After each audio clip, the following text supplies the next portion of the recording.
Meus irmãos, então, boa noite, né? É uma satisfação, né, estar aqui essa noite com vocês, receber esse convite, né? Eu não conhecia, né, o João Batista, né? Conhecia alguns de vocês, a gente já trabalhou junto aí com alguns, a Milson, né? E o Fábio, né, que me convidou para estar aqui essa noite com vocês. Então, eu não posso dizer que é um orgulho estar aqui, é uma satisfação, né? Porque o tema é orgulho, a gente tem que deixar o orgulho de lado, né? Até porque eu não sou palestrante, né? Se falaram que era palestrante, enganaram vocês, né? Eu frequento aqui o Divino, né? Sou do Divino, e a gente, às vezes, dirige alguns estudos, então é mais um bate-papo mesmo. Lá no Divino, a gente sempre dá a oportunidade às pessoas participarem, contribuir, né, com alguma coisa, um comentário. Então, vocês fiquem à vontade aí para me ajudar, né, na condução aí do tema, que é um tema assim, né, que para a gente é bem árduo, né, a gente conseguir trabalhar isso na gente, né, esse sentimento que vai com a gente aí há muitas e muitas e muitas encarnações, né? Diz a agenda cristã que nós já vivemos séculos incontáveis, mas estamos diante de milênios sem fim. Então, isso dá uma ideia, né, da nossa escala, né, da nossa escala de tempo, que a gente está nessa peleja aí, buscando nos aprimorar, né? E esse sentimento de orgulho, né, nos persegue a muitas encarnações, né? Junto com o egoísmo, né, que ali é pão com manteiga, né? Orgulho e egoísmo se a gente conseguir, né, virar essa página aí desses dois sentimentos, eu acho que a gente já está muito além, mas a gente vai demorar um pouquinho, né? Pelo que a gente vem vivenciando, né? Realmente é bastante coisa, né? Mas como, né, foi dito aqui, a gente tem que ter, né, a persistência, né? A vontade forte aí. Então, a gente... acho que a primeira coisa, quando a gente vai buscar um tema, né, eu acho que é sempre interessante a gente buscar o que a palavra quer dizer, né? O que quer dizer orgulho, né? Então, o dicionário não é o pai dos burros, né? É o companheiro dos sábios. Então, a gente recorre ao dicionário. Então, o orgulho, pelo dicionário Aurélio, fala o seguinte: é um sentimento de prazer, de grande satisfação com o próprio valor, com a própria honra. Então, se é um sentimento de prazer, o que acontece com o ser humano quando alguma coisa dá prazer a ele? Né? Ele tende a enfiar o pé na jaca, tende a extrapolar, né, o uso daquele sentimento, daquela situação, né? Tudo que dá prazer a gente, seja comida, bebida, velocidade, adrenalina, sexo, a gente tende a extrapolar aquilo dali. Então, essa é a primeira noção que a gente tem, né, segundo o dicionário. Então, um exemplo disso, a conquista, né? A gente sente orgulho quando a gente conquista um objetivo pessoal, né? É normal, né? A gente consegue, às vezes, se formar na faculdade, a gente fica orgulhoso, né? Mas isso aí, será que é ruim? Será que é bom? Até onde que vai uma coisa que é saudável, né? De você se sentir satisfeito consigo mesmo, ou de você extrapolar aquele sentimento, de você achar que com aquela conquista você passa a ser melhor do que o outro. Estou dando uma pistazinha da onde a gente deve trilhar, né? Do que a gente precisa moldar. Se sentir satisfeito, né? Se sentir esse prazer, né, de ter conquistado alguma coisa, seja material, ou seja até espiritualmente falando, né? De a gente não cair naquela mesma falha, conseguir resistir, né? Aquela situação, né, que a gente estava sempre caindo, às vezes se exasperando com uma pessoa, a gente dessa vez eu consegui me conter, né? Respirei fundo, como dizia Chico, né? Tomei aquela aguinha da paz, mantive ela na boca, mantive o silêncio e consegui vencer. Então, o que você fica? Você fica satisfeito, orgulhoso, né? Que você conseguiu conquistar aquilo ali, né? Então, agora, por outro lado, tem também o sentimento egoísta, né? Admiração pelo próprio mérito, excesso de amor próprio. Aí vem aquela coisa da arrogância, da soberba. Aí já não é legal. Aí você extrapola aquilo que seria, né, um orgulho saudável, vamos colocar dessa forma, né? para uma coisa realmente que vai trazer um prejuízo, né, para a nossa evolução, para a nossa reforma íntima, como foi colocado aqui na música. Então, a gente tem que dosar essas coisas, né? E tem também uma terceira acepção dessa palavra que fala que é aquilo ou aquele de que ou de quem se tem orgulho. Exemplo, um filho. Quem nunca teve orgulho do seu filho, né? Ah, que legal, meu filho conseguiu um emprego, passou em um concurso, meu filho se formou, meu filho... Agora, isso é salutar. Agora, você achar que seu filho é melhor do que todos os outros filhos, aí já é uma coisa que não é legal, né? Aí já extrapola, né, aquilo que seria uma coisa normal, humana, um sentimento de você ficar feliz, né, quando você tem um ente querido seu, né, um filho, um irmão, um amigo, né, que conseguiu alguma coisa, e aí você deixa se levar, né, por uma coisa que você acha que aquela pessoa, aquele sua conquista, alguma coisa que você teve, é melhor do que todo mundo, né? Aí você está realmente deixando passar por uma coisa ruim. E tem também a humildade, né? A humildade é o contraponto do orgulho, né? Então, a humildade é uma virtude caracterizada pelo conhecimento das próprias limitações, da modéstia, da simplicidade. Então, quando a gente tem um conhecimento, né, das nossas limitações, né, que a gente, realmente, até aqui eu consigo ir, né, e daqui eu não sou capaz, vou pedir ajuda, né? Milson? A gente, né, pedir ajuda aos universitários, buscar quem está um pouquinho mais na frente, quem tem um conhecimento daquilo dali, porque o conhecimento também, ninguém detém o conhecimento como um todo, né? A gente detém frações de conhecimento, a gente detém frações de experiências, e a gente está muito longe, né, tanto do desenvolvimento nosso intelectual quanto do moral. Intelectualmente é até mais fácil a gente evoluir, né? O moral que é difícil, né? A gente costuma fazer uma analogia, né, são as duas asas, né, que o pássaro precisa voar para poder alçar voos espirituais. É você ter o conhecimento intelectual e o conhecimento moral. E esse conhecimento intelectual é vastíssimo. É você ter experiências encarnatórias aqui na Terra em todas as áreas. Área de engenharia, de medicina, de tudo. Falar todas as línguas, conhecer tudo do universo. Um espírito puro, né, como Jesus Cristo, ele tem esse conhecimento total, né? O conhecimento dele é pleno, né? Um dia chegaremos lá. Um dia chegaremos lá. Então, e aí vem também o desenvolvimento moral. O desenvolvimento moral precisa ter o quê? Humildade. E humildade é o contraponto, né? O oposto do orgulho. Então, é a gente caminhar nesse sentido aí, né?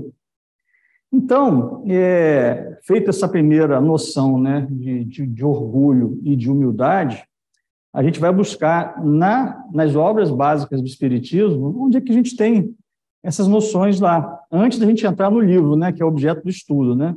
Então, vamos fazer um preâmbulo aqui. A gente tem o orgulho como contraponto à humildade no Evangelho segundo o Espiritismo, no capítulo 7, item 11 e 12, que é essa parte de instruções dos Espíritos desse capítulo. Então, já deixei ele aqui mais ou menos já no ponto, só para a gente lembrar aqui, né? Obviamente, a gente já deve ter estudado isso. Então, esse capítulo 7, ele fala de bem-aventurados os pobres de espírito, né? E pobres de espírito, às vezes até tem uma confusãozinha com esse lance de pobre de espírito, né? Ah, fulano é pobre de espírito.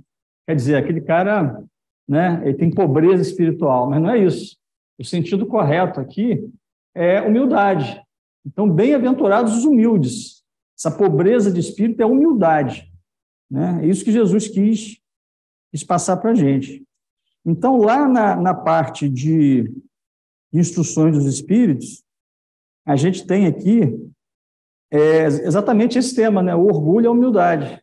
Então, no item 11, fala o seguinte, né? A humildade é virtude muito esquecida entre vós. Sem humildade, podeis ser caridosos com o vosso próximo, né? Então, como é que a gente pode ser caridoso se a gente não tem humildade? Né? É uma caridade orgulhosa, né? Já pensou? A pessoa está ali precisando de uma ajuda e você Você ajuda, mas, pisando em cima da pessoa, humilhando aquela pessoa. Será que isso é a caridade que Jesus nos ensinou? Né? Ou você chegar e falar, meu irmão, estou te ajudando hoje aqui, mas amanhã pode ser você que esteja me ajudando também. Né? Hoje eu estou podendo estar aqui te ajudando, mas quem sabe o dia da manhã? Então, a pessoa se sente mais tranquila em ser ajudado. Né? Eu acho que essa abordagem na hora da caridade é muito importante, essa preocupação com a pessoa que vai receber uma ajuda, seja uma ajuda material, seja uma ajuda moral, uma palavra amiga, né, que você vai chegar, a pessoa está precisando, e às vezes a pessoa não quer nem isso, às vezes a pessoa quer ser só ouvida. Você emprestar teu ouvido, né, ouvido no sentido de não só ouvir, mas escutar, né, que é uma escuta ativa, né, e aí a pessoa já sai dali aliviada, né, expôs aquele problema, colocou aquilo para fora, né. Eu trabalhei muitos anos embarcado e a gente via isso, né, que às vezes a pessoa está ali, 14 dias presa ali, e ela queria ser só ouvida, né, colocar aquela situação e tal, depois a pessoa relaxa, né, você resolveu o problema dela? Não, mas você dispôs de uma caridade que hoje é muito preciosa para a gente, que chama tempo. É mais precioso do que dinheiro. Às vezes você ajudar financeiramente falando, é até mais fácil, porque às vezes você dá daquilo que não vai te fazer falta, né? Aquele dinheiro ali, tranquilo, eu vou pegar uma roupa, pegar uma cesta básica, uma coisa. Agora, você dispor do seu tempo para você escutar, para você procurar, de alguma forma, ajudar, eu acho que isso é uma caridade que tem um peso maior, né? Então aqui tem essa noção, né? Lembrai-vos daquele que nos salvou, lembrai-vos da sua humildade, a humildade de Jesus. O orgulho é o terrível adversário da humildade. Se o Cristo pretendia o reino dos céus, se o Cristo prometia o reino dos céus aos mais pobres, é porque os grandes da terra imaginam que os títulos e as riquezas são recompensas deferidas aos seus méritos e se consideram de essência mais pura do que a dos pobres. Julgam que os títulos e as riquezas lhes são devidos, pelo que, quando Deus os retira, os acusa de injustiça. Olha só que situação triste, né? Então, a pessoa acha que porque tem um título, que tem uma posição, que veio da família X ou Y, antigamente é muito isso. De que família que você veio? Aí, pelo sobrenome da pessoa, aí você via se a pessoa, né, tinha algum destaque na sociedade, né? A gente sabe que tudo isso é transitório, né? Quando a gente veste lá o palitozinho lá de madeira, né, como o pessoal fala aí vulgarmente, todo mundo é igual, não tem diferença, né? A gente vai, né, realmente... Agora, quando a gente desperta lá no plano espiritual, é que as diferenças aparecem, né? De quem realmente procurou acertar mais do que errar, né? Se esforçou mais na reforma íntima, né? Então, aqui fala isso. E aqui no item 12, também tem uma coisa interessante. Não podeis ser felizes sem mútua benevolência, mas como pode a benevolência coexistir com orgulho? O orgulho, eis a fonte de todos os vossos males. Então, aqui está claro, né, que o orgulho é a fonte de todos os nossos males, né? O orgulho associado ao egoísmo. Então, é uma referência aqui do Evangelho, né? Sempre nos alerta com relação a essa questão do orgulho. Bom, tem também uma outra coisa interessante, que é no Livro dos Espíritos, né? Só um pouquinho d'água aqui. Que traz também um conceito bem legal sobre isso. Pessoal, se querem comentar alguma coisa, fica à vontade. Aqui não é palestra, aqui, né, nós estamos trocando ideias. Então, aqui na questão 785, tem aqui, deixa eu ver aqui, 785.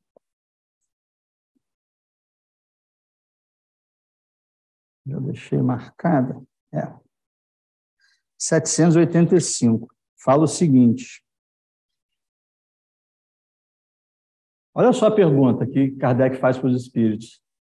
Qual o maior obstáculo ao progresso? O que vocês acham? O Espírito respondeu? Aí não vale, né? Já dei a cola, né? Ele fala dos dois, orgulho e egoísmo, né? Então, não vou falar mais nada. Aqui já está a pergunta direta, a resposta direta. E também, na questão 933, na 933 é o seguinte, é uma parte de uma resposta, de um comentário, né, que tem a pergunta que fala o seguinte, ó. Se o homem é quase sempre o artífice de seus sofrimentos materiais, também será o causador de seus sofrimentos morais, né? Sofrimento material, né? O moral também. Aí existe uma resposta, né? E aí tem um comentário que Allan Kardec faz em cima da resposta dos espíritos, que é o seguinte, ó. Aquele que só vê felicidade na satisfação do orgulho e dos apetites grosseiros é infeliz quando não pode satisfazê-lo, ao passo que aquele que nada pede ao supérfluo é feliz com o que os outros consideram calamidades. Então, aí está o sofrimento. Às vezes acontece uma coisa, só que a pessoa só visa o lado material, quando ela perde aquilo, é motivo para né, a pessoa entra em depressão, né, não consegue superar. Agora, a pessoa que consegue ser feliz com pouco, né, quando ela perde, tem uma perda, ela, não, eu não tinha quase nada, né, a gente até brinca com isso, né, uma brincadeira até que não é legal, né, mas assim, o cara não tinha nada e perdeu tudo, né, mas ele recomeça mais fácil, né, óbvio que fica triste, sofre também, mas ele recomeça, ele consegue ter, né, um sentimento, né, de resiliência em cima daquela situação com mais facilidade do que aquele que às vezes que é rico, que é apegado, né, com tudo aquilo que tem, com patrimônio, numa situação dessa daqui. Então, são esses dois ensinamentos aqui que a gente vê nas obras básicas sobre o tema, né? E, antes da gente entrar no livro, eu fiz aqui o seguinte, um negócio bem legal aqui, que eu achei, né, em uma dos assuntos que eu pesquisei, e a gente vai ver como é que está a gente, né, nessa situação aqui. Principais reações e características do tipo orgulhoso. Vamos ver se a gente vai se enquadrar em alguma situação dessa. Será? Eu acho que aqui não. Eu acho... Aqui não. No João Batista? Não. Espírita? Não. Olha só, o primeiro, hein? Amor próprio muito acentuado. Contraria-se por pequenos motivos. Né? Qualquer coisinha, detalhezinho ali, o cara botou ali a pastinha fora do lugar, papel, é motivo de contrariedade. Não, pessoal, eu gosto muito de falar aqui, mas se não tiver o ventilador, poxa vida, não vou falar. Então, qualquer coisinha contraria, né? É o amor próprio exacerbado, né? 2, reage explosivamente a observações e crítica ao seu comportamento. A pessoa que explode, né? Você faz uma criticazinha, uma observação, meu irmão, você acha que isso não poderia? Não, rapaz, que isso? A pessoa que explode, né? Diante de qualquer crítica. Não sabe absorver, não tem, assim, um pouquinho de serenidade para absorver uma crítica. Essa aqui, necessidade de ser o centro das atenções e prevalecer sempre as suas ideias, né? O cara quer impor as ideias dele, né? Isso, então, nesses últimos tempos, quanta discórdia causou, né? O lado A pensando que está com a razão, o lado B dizendo que não, e separou família, separou amigos. Para que isso, né? Então, a gente tem que ter cuidado. Isso é o quê? Muito orgulho, né? Não, peraí, cara, será que esse cara está falando e não tem um pouquinho de razão? Deve ter alguma lógica, né? Que diz, eu costumo dizer, né? Isso aqui não é citação minha mesmo, né? Que toda história está em 3 lados. É minha, mas acho que eu devo ter ouvido, deve ter colado de alguém. Toda história está em 3 lados. O lado que uma parte está te trazendo, o lado que a outra parte está trazendo é a verdade. que fica no meio, às vezes, né? Não é nem aquilo que a Milce está dizendo, nem aquilo que a Alessandra está falando, mas é um pouquinho de cada coisa, porque a gente tem uma tendência natural e humana de trazer sempre a sardinha para a nossa brasa, né? De querer defender o nosso lado. Isso é natural, né? Então, vamos lá.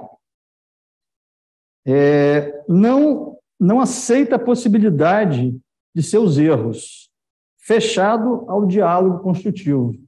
A pessoa não aceita que tem erros, né? Se você chega dizendo que alguma coisa está errada, menospreza as ideias do próximo. Se não é ideia minha, então está errado. Não serve para nada, né? Fulano deu aquela ideia? Isso aí é bobagem, né? Dá menosprezo, né? Dá descrédito, né? Quando a outra pessoa que traz uma ideia brilhante, mas não foi eu que dei, né? A gente já viu isso alguma vez? Principalmente nas empresas, né? Muitas vezes, né? Olha só, isso aqui é legal. Diante do elogio, enche-se de satisfação presunçosa, como que se reafirmando a sua importância pessoal. Então, às vezes, a pessoa recebe um elogio, né? Aí ele fica igual um pavão, né? Enche, fica igual aquele peixe, né? Um baiacu, né? Quer dizer, então, é a pessoa que, né, tem que trabalhar um pouquinho isso, né? Quantas vezes a gente também já ficou nessa situação, né? Olha, que legal, né? Eu sou o cara, né? Como diz, né? Minha mãe não gosta dessa música, não. Essa daqui é legal. Preocupa-se muito com a sua aparência exterior. Seus gestos são estudados. Dá demasiada importância à sua posição social e o prestígio pessoal. Então, aquela pessoa que está sempre, né, de jeitinho ali e tal, né, para poder ir na rua ali, não sabe, né, não sai de casa se não passar uma maquiagem, né, ou o cara que, né, como te vê, né, muitas vezes ali, né, tal, fica em frente só do espelho, né, enfim, a gente já passou por isso também em algum momento, né, principalmente quando a gente é mais jovem, né, depois você começa a relaxar e vamos que vamos. Achar que todos os seus familiares e amigos devem girar em torno de si, né, é o egocentrismo, a gente acha que a gente é a última Coca-Cola do deserto, né, então todo mundo, né, gira em torno da gente, no nosso umbigo. Não admite humilhar-se diante de ninguém. Olha só que situação. Achando que essa atitude é um traço de fraqueza e falta de personalidade. Né? Não posso me humilhar, não. Estou errado, mas eu não posso pedir perdão. Então, é difícil, né? Assim, a gente, numa situação dessa, a gente não consegue nem chegar perante uma pessoa que a gente ofendeu e, meu amigo, você me desculpa, não estava num bom dia, você me perdoa, né? Eu vou tentar não fazer mais assim, não agir. Então, isso é o quê? A gente se humilhar, né? Reconhecer que a gente erra, que a gente é humano e tentar melhorar, né? É o que Santo Agostinho sempre nos convida a fazer, né? Toda noite. A gente parar à noite, pensar, como é que foi o dia? Será que a gente só fez coisas boas? Será que a gente não ofendeu ninguém, a gente não maltratou ninguém, não respondeu mal, não foi ignorante, mal educado? Né? Então, e aí a gente pedir a Deus, né, força, coragem, e logo na primeira oportunidade tentar reparar aquele erro ali, né? Não deixar passar, porque às vezes a oportunidade vai embora. Bom, então vamos entrar agora sim, deixa eu ver como é que está meu tempo aqui, acho que ainda dá para, né, fazer. No livro, né, que é o tema, né, da nossa, são as dores da alma, muito interessante, eu não conhecia esse livro, né, conheci através da indicação do Estudo da Noite, né, eu vou depois, Fábio ali, Fábio, o livro, aprovadíssimo, eu vou depois terminar de lê-lo, né, porque eu me ative só realmente no capítulo, né, do orgulho, né. Então, nesse capítulo, né, nesse item orgulho, né, que é uma das dores da alma, né, nós temos várias dores, né, que a nossa alma carrega, nada na vida está perdido. Aliás, existe a época certa para cada um saber o que é preciso para se desenvolver. Então, a cada momento que a gente vem aqui, a gente passa as experiências na Terra, quando a gente regressa ao plano espiritual, a gente vê que, poxa, caí de novo nesse erro aqui, né? Dizem que a gente tem dentro da gente um homem velho, né? Que cai sempre nos mesmos erros, né? Então, a cada passo, cada encarnação, cada dia, na verdade, na nossa encarnação, é uma oportunidade que a gente tem, né? De rever esses posicionamentos, esses chamados pecados prediletos que todos nós temos, né? Então, desprezar é sentir ou manifestar desconsideração por alguém ou por alguma coisa. Portanto, uma atitude sempre inadequada nas estradas de nossa existência. A diferença entre desprezar e menosprezar, né, que são atitudes que a pessoa orgulhosa, né, que ninguém aqui tem certeza disso, né? A gente nunca desprezou ninguém, nunca menosprezou ninguém, né? Quem dera. Menosprezar é um sentimento pelo qual nos colocamos acima de tudo e de todos, avaliando com arrogância os acontecimentos e os fatos do alto, da torre do castelo de nosso orgulho, né? Então a gente se coloca em uma posição de superioridade, né? Uma superioridade relativa, né? Às vezes até, né, como dizia lá em Campos, né? Eu vim de Campos, eu sou de Campos, né? Eu frequentei muitos anos da Escola Jesus Cristo. E o presidente lá da época, peguei um pouquinho de Clóvis Tavares, né, que é o fundador da casa, e depois Rubens Fernandes. Ele contava um caos, né, com relação a isso, né? Que chegou, às vezes, né, uma pessoa lá perto dele, às vezes a pessoa no final da pregação, né, chegava para perguntar, pedir conselho, alguma coisa, né? Aí chegou um senhor lá, senhor Rubim, chamava de Rubim, né? Eu sou muito orgulhoso, não sei o que eu faço com esse orgulho. Aí perguntou assim, mas, meu filho, por que você se acha orgulhoso? Eu não sei, mas eu tenho um orgulho, uma coisa, mas... Aí o senhor Rubim falou assim, mas vem cá, mas você é orgulhoso porque você tem muitas posses, né? Você tem dinheiro? Não, eu sou muito pobre, não sei o quê, tal. Então, você então é orgulhoso porque você estudou muito, você tem, né, diplomas, títulos? Não, eu sou semi-analfabeto. Aí o senhor Rubim pensou, meu filho, acho que você não é orgulhoso, não, você é bobo. Você não tem motivo nenhum para ter orgulho. E é orgulhoso? De orgulhoso de quê? De que você se orgulha? Então, tem situações dessa que o desconhecimento, né, a pessoa, né, assim, tem tanto, assim, ainda está naquela etapa bem primitiva ainda, né, da evolução, que ela se orgulha de qualquer coisa e passa a desconsiderar os outros, a menosprezar os outros em função disso, dessa situação, né? A nenhuma coisa ou criatura deve-se atribuir o termo desprezível, pois tudo que existe na Terra é criação divina, logo útil e proveitosa, mesmo que agora não possamos compreender seu real significado. Então, olha só, mais uma vez, né, o desconhecimento leva a gente a achar que sabe mais do que o outro, né? Eu acho interessante, né, o Sócrates, né, foi o maior filósofo de todos os tempos, filósofo grego. Ele falava o quê? Só sei que nada sei. Então, ele chegou a tal ponto, né, de conhecimento que ele conseguiu vislumbrar o que faltava para ele conhecer. Então, quando a gente conhece pouco, a gente acha que sabe muito, que a gente não tem a visão do todo. Então, na hora que você sobe na montanha do conhecimento, igual Sócrates subiu, né, dentro da filosofia, né, grega daquela época, ele é um pensador fantástico. Então, ele conseguiu vislumbrar o quanto faltava para ele conhecer. Então, ele falou a célebre frase, né, só sei que nada sei.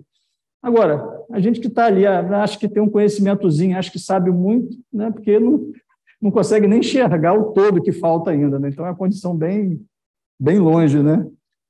Frequentemente dissemos que certas pessoas são indispensáveis e muitos indivíduos são improdutivos e perguntamos mais além, qual o propósito da vida com essas criaturas ociosas? Olha só que coisa, né? Então, se cada um tem um propósito aqui, será que a gente também já não esteve em situação de ociosidade também, em algum momento? Né? Pelo menos ociosidade com relação à obra espírita, à caridade, né? A fazer, ou até ociosidade mesmo de trabalhar, de fazer qualquer coisa produtiva. Né? Quantas encarnações não ficamos ociosos também? Quantas vezes fomos chamados para o trabalho e dissemos não? Então, a gente não pode acusar ninguém de ocioso, a gente não pode julgar. Não temos esse direito, né, de achar que o outro está ocioso, a gente sem conhecer, às vezes, a realidade que a pessoa está passando. Será que a pessoa não pode aceitar um convite de fazer um trabalho? Por quê?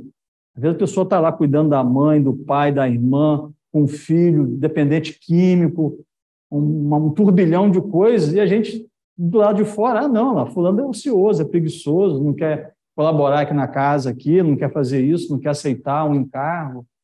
Então, meus irmãos, não podemos julgar, né, para não correr o risco de sermos levianos, de sermos injustos com aquela pessoa, né? Não julgueis para não serem julgados.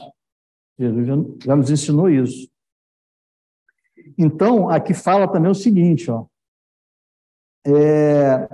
desempenham função útil no universo os espíritos inferiores e imperfeitos. Todos têm deveres a cumprir. Para a construção de um edifício, não concorre tanto o último dos serventes de pedreiro como arquiteto? Então, a obra de Deus é sábia, né? Aquela pessoa que, às vezes, né, ainda está em uma situação bem inferior em termos de evolução espiritual, às vezes é colocada no nosso caminho para nos testar. A gente ver se a gente realmente tem paciência, se a gente tem tolerância, se a gente é tudo aquilo, né, que o nosso orgulho acha que a gente, né, que a gente já alcançou. Ou ao contrário, a gente também, às vezes, é pedra na vida de muita gente, né? Então, as coisas estão interligadas, entrelaçadas.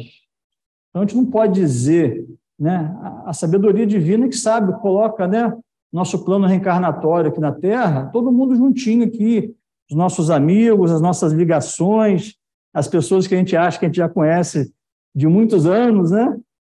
Quem sabe, né? Nós aqui estamos nos reencontrando, né? A gente, como dizia lá, né, o senhor Rubem lá, nós somos vinho da mesma pipa e farinha do mesmo saco. Ou seja, estamos mais ou menos no mesmo nível, no mesmo, né, patamar. Um pode, às vezes, avançar um pouco na situação e o outro, mas a gente está sempre caindo, levantando. Então, é a oportunidade que a gente tem de compreender essas situações, né? As dificuldades que a vida nos apresenta têm sempre um caráter educativo. Mesmo as que vejamos agora como castigo ou punição, mais tarde tomaremos consciência de que eram unicamente produtos de nosso limitado estado de compreensão e discernimento evolutivo. Então, não é Deus que castiga a gente, né? Estava até falando sobre isso no Divino, né? A gente cresceu temendo a Deus, né? Quem veio, então, de outras religiões, né? Não faz isso não que Deus castiga. Então, Deus era motivo de temor. Na antiguidade, então, era aquele Deus severo, aquele Deus punitivo, né? Aquele Deus que testava, do Velho Testamento, que testava, né? Testou lá, né? Se não me engano, foi Abraão, né? Quando Abraão ia matar o filho, ele falou, não, tá bom, você tem fé, então não precisa matar seu filho, não. Deus não faz isso com a gente, né? Na verdade, o que existe é a justiça divina. Deus não nos pune. Quem nos pune somos nós mesmos, através do nosso comportamento, né? A semeadura é livre, mas a colheita é certa. Então, se hoje estamos sofrendo, é porque é fruto dos nossos atos passados, nessa vida ou em vidas pretéritas. Nosso orgulho quer transformar-nos em super-homens, né? Todo mundo queria ser super-homem, né? Saiu voando, né? Com poderes, né? Que beleza. Fazemos sentir heroicamente estressados, induzindo-nos a ser cuidadores e juízes dos méritos de evolução da vida excelsa e, com arrogância, nomear os outros como desprezíveis, ociosos, improdutivos e inúteis. Podemos agir no processo de formação e progresso das criaturas, mas nunca forçar o progresso ou criticar seu andamento. A gente sabe que a natureza não dá saltos, né? Tudo tem movimento, às vezes cada um tem uma velocidade, às vezes, de aprendizado, A gente vê isso, né? Quem já foi professor, né? As turmas são heterogêneas, né? Tem crianças, tem pessoas ali de várias habilidades, capacidades de assimilar uma matéria mais fácil que outra. A gente também, né? Tem matéria que a gente rapidinho aprendia, tinha outros que tinham que ali, às vezes, pegar uma aula particular, pegar uma ajuda para poder ir adiante. Então, não devemos julgar, nesse momento, a pessoa que é um pouco mais devagar naquela trajetória, né? Nada é inútil no universo. O progresso da humanidade é inevitável. Todos estamos progredindo e crescendo, ainda que, algumas vezes, não nos apercebemos disso. Porque a nossa escala de tempo ela é muito limitada, né? Tem gente que fala assim, a humanidade não melhorou nada, está tudo como antes, a gente continua com guerra, continua com, né, assassinatos, mas hoje o que acontece? Hoje nós vivemos num mundo globalizado, a gente vive em um mundo onde a notícia ruim é a que dá resultado. Então, qualquer coisa ruim que acontece no mundo, imediatamente todo mundo toma conhecimento. Coisa que antigamente não era assim. As coisas aconteciam e ninguém tomava conhecimento. Quando tomava, já tinha passado 3, 4, 5, 6 meses, um ano. Se conhecesse. Então, hoje, a gente percebe isso. Então, não é que as coisas não melhoraram. Melhoraram, sim. Quantas novas leis, quanta coisa que era tolerável há 20 anos atrás, hoje é inconcebível. Então, a civilização, né, o senso comum da humanidade tem evoluído. Isso é fato, né? Até século passado, metade do século passado, as mulheres não votavam, né? Não tinham direito, as pessoas eram, né? Quanta coisa não tem evoluindo, né? Hoje, né, graças a Deus, ainda tem desigualdade? Tem, de salário, disso, daquilo, mas as pessoas a sociedade está evoluindo, está atenta a essas coisas, né? Isso é só um exemplo que eu dei, mas em todas as áreas, né? Enfim, continuando aqui, a segunda parte aqui do livro, fala na compulsão de querer controlar a vida alheia, é fruto do nosso orgulho. A gente tem essa mania mesmo, né? De querer ter controle de tudo. Isso aqui é nosso orgulho, né? Achar que tudo está no nosso controle. Não. Fulaninho, ciclaninho é assim. Tem pessoas que, né, perante, né, a sociedade são muito boazinhas, né, com os amigos e tal, mas em casa são verdadeiros tiranos, ditadores, né, que querem impor a vontade. E não é assim, né? A gente tem que... estou vendo gente cutucando aí, né? Mas tudo bem, né?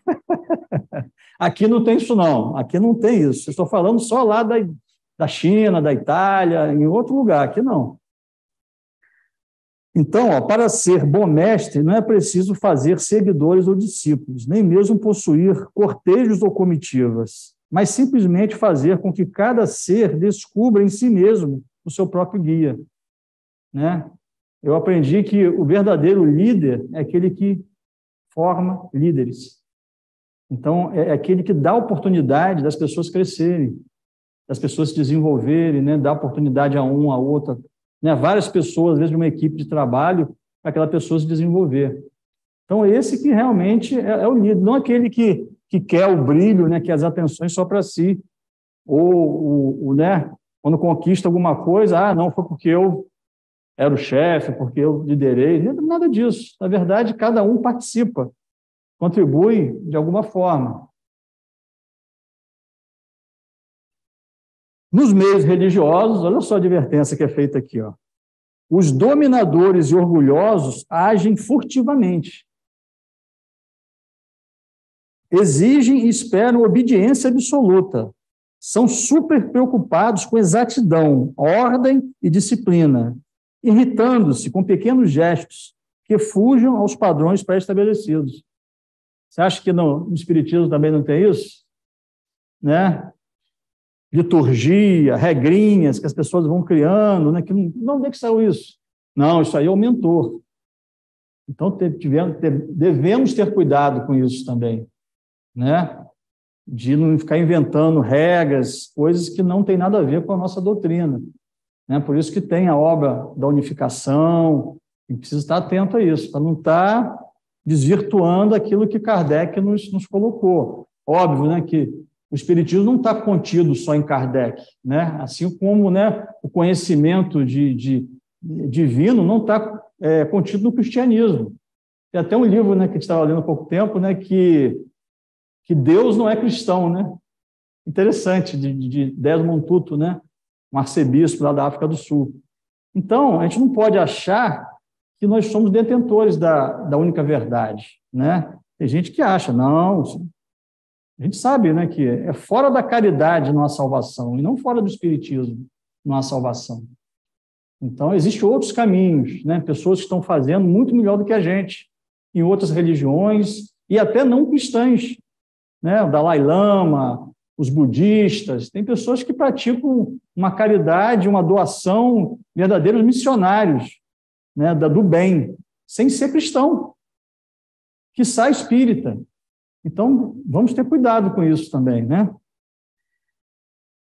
Aqui fala, para terminar aqui, ó, a compulsão de querer controlar a vida alheia é fruto do nosso orgulho.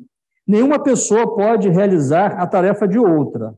As experiências pelas quais passamos em nossa jornada terrena são todas aquelas que mais necessitamos realizar para nosso aprimoramento.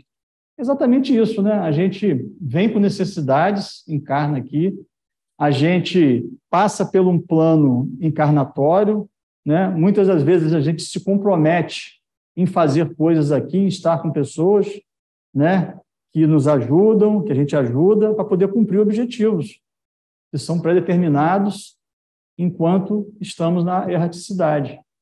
Aí chega aqui, muda tudo, né? Vem as tentações do mundo, vem as facilidades, né? O homem velho, né? O espírito nosso antigo, né? Ele aflora e aí coloca tudo a perder, né? Mas alguma coisinha a gente consegue avançar, né?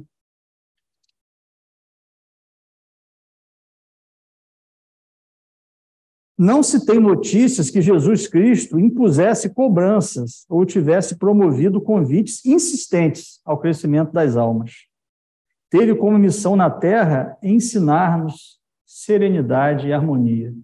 Essa palavra é muito, muito, muito bonita, né? Serenidade, né? É a capacidade de você ficar calmo diante de situações adversas. Porque ficar calmo quando está tudo bem é muito fácil.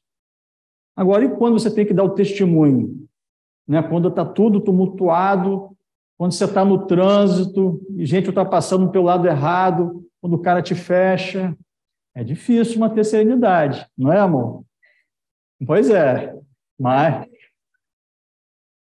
É você se manter sereno e ativo. Não é sereno e passivo. Comigo. Sereno e ativo. Sim. Fazer, não é ficar parado. Orando.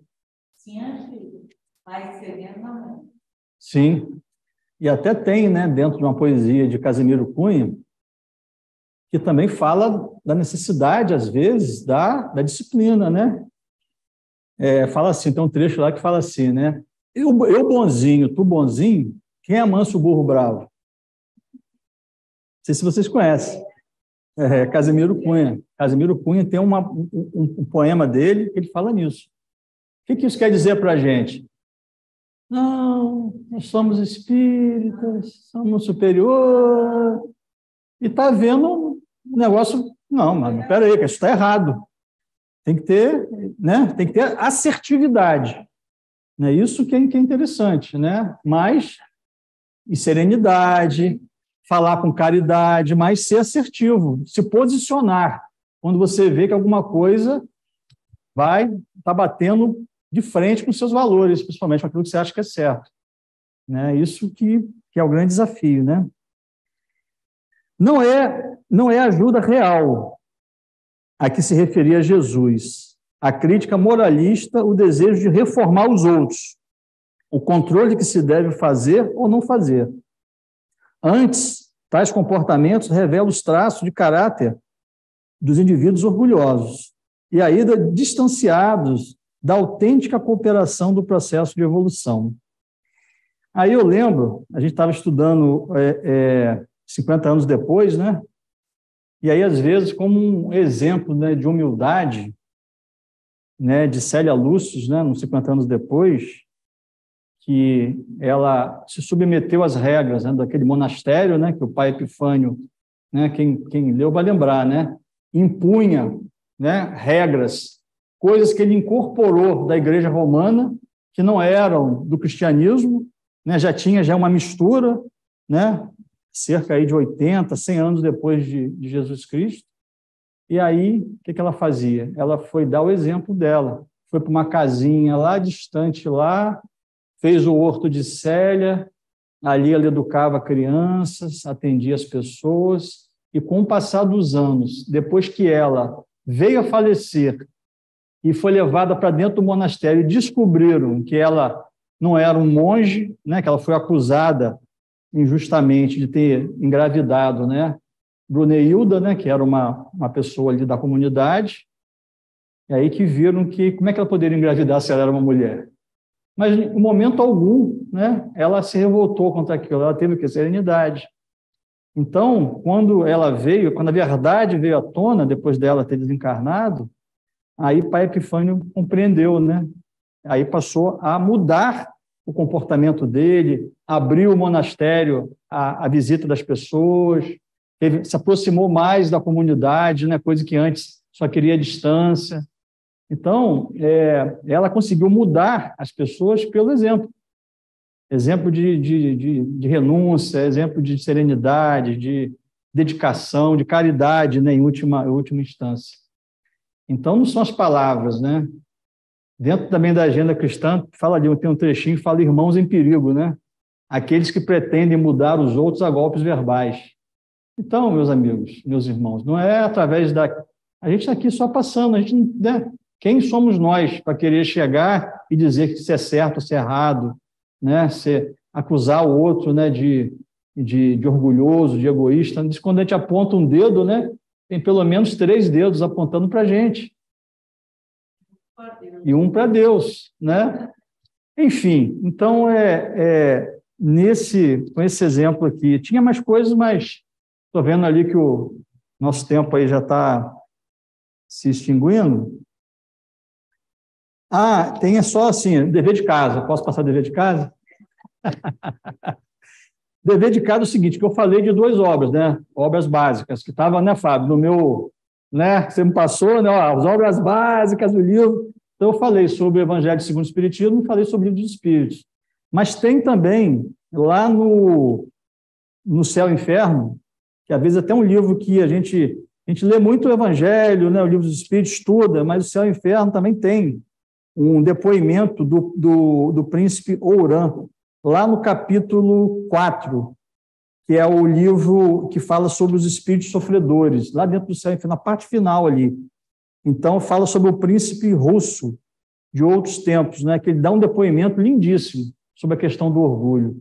Então, livro Céu e Inferno, capítulo 4, que fala dos espíritos sofredores. Aí tem lá, depoimento do príncipe Ourã, né, que é um príncipe russo, né, de tempos passados, né?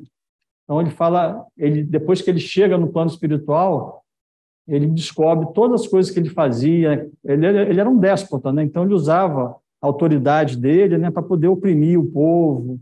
Aí chega lá, né? Aí vem aquela desilusão, né? Que achava que ia ser nobre também no plano espiritual. Então, no livro Céu e Inferno tem vários relatos desse tipo aí. Serve de alerta para a gente, né? Para a gente despertar enquanto estamos aqui, né? E é isso, meus irmãos. Já são 8 horas, então a gente agradece a oportunidade de estar aqui, né? Muito obrigado.